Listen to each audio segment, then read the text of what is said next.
Halo semuanya, pada video kali ini saya akan melakukan analisis confirmatory vector analysis atau biasanya disebut dengan uji CFA menggunakan program JAS. Nah, sebelum saya melakukan praktek di program JAS, alangkah baiknya kawan-kawan semua harus mengetahui tentang konsep dasar dari confirmatory vector analysis atau uji CFA. Confirmatory vector analysis atau CFA merupakan salah satu metode dalam analisis faktor. Nah, CFA bertujuan untuk mengkonfirmasi apakah suatu item atau suatu indikator mampu mewakili suatu variabel. Nah, analisis faktor konfirmatori atau CFA digunakan untuk menguji kecocokan antara model faktor yang diusulkan dengan data empiris yang sudah dikumpulkan. Nah, selanjutnya di sini ada syarat uji dalam confirmatory vector analysis. Nah, yang pertama menggunakan chi-square. Jika nilai p-value chi-square lebih besar dari 0,05, maka model yang digunakan sudah fit. Tapi jika nilai p-value dalam chi-square kurang dari 0,05, maka kawan-kawan semua harus menampilkan hasil CFI, GFI, dan RMCA.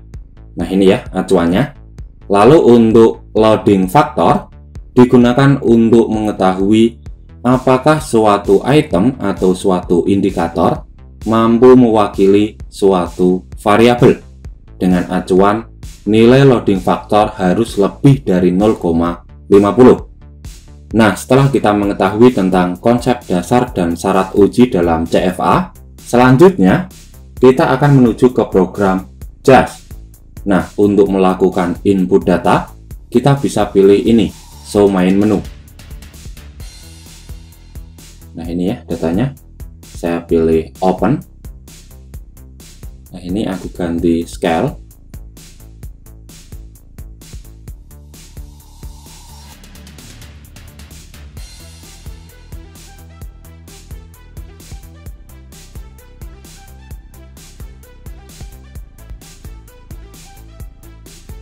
Nah, selanjutnya untuk melakukan analisis faktor konfirmatori atau CFA, kita bisa pilih ini, faktor, lalu pilih confirmatory vector analysis. Nah, ini kita masukkan variabel X ke kolom faktor 1. Maaf, variabel X ada 5 item ya, yang masuk baru 4. Ini item kelima kita masukkan. Selanjutnya variabel Z ada 4 item, kita masukkan ke faktor 2. Lalu variabel Y ada 3 item, kita masukkan ke dalam faktor 3. Selanjutnya kita bisa pilih plot. Nah, ini model plot kita checklist. So, parameter juga checklist, standard dash kita checklist, lalu di bagian advance, nah ini ya, di bagian estimator, metode yang umum digunakan yaitu maksimum likelihood atau ML. Lalu untuk standard dash kita pilih all.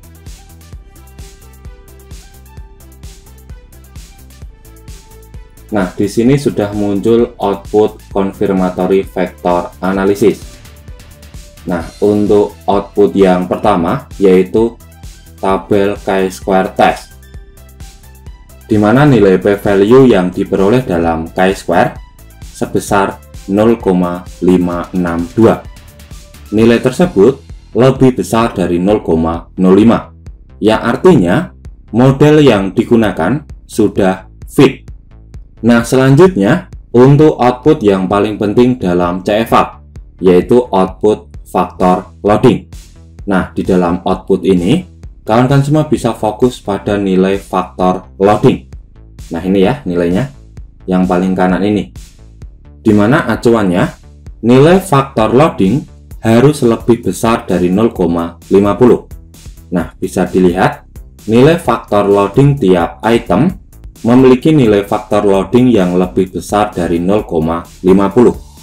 Maka bisa disimpulkan bahwa tiap item atau tiap indikator mampu mewakili suatu variabel atau mampu mewakili suatu faktor. Nah, di sini kan ada 3 variabel yang digunakan, yaitu variabel X, variabel Z, dan variabel Y. Dengan kata lain, kita menggunakan 3 faktor. Nah, nilai faktor loading yang diperoleh itu lebih besar dari 0,50, yang artinya tiap item atau tiap indikator mampu mewakili suatu variabel. Nah, untuk tampilan plotnya seperti ini ya. Ya, kurasa cukup sekian penjelasan dan cara praktek bagaimana melakukan analisis faktor konfirmatori atau CFA menggunakan program JAS. Ya, saya akhiri. Selamat malam dan good luck.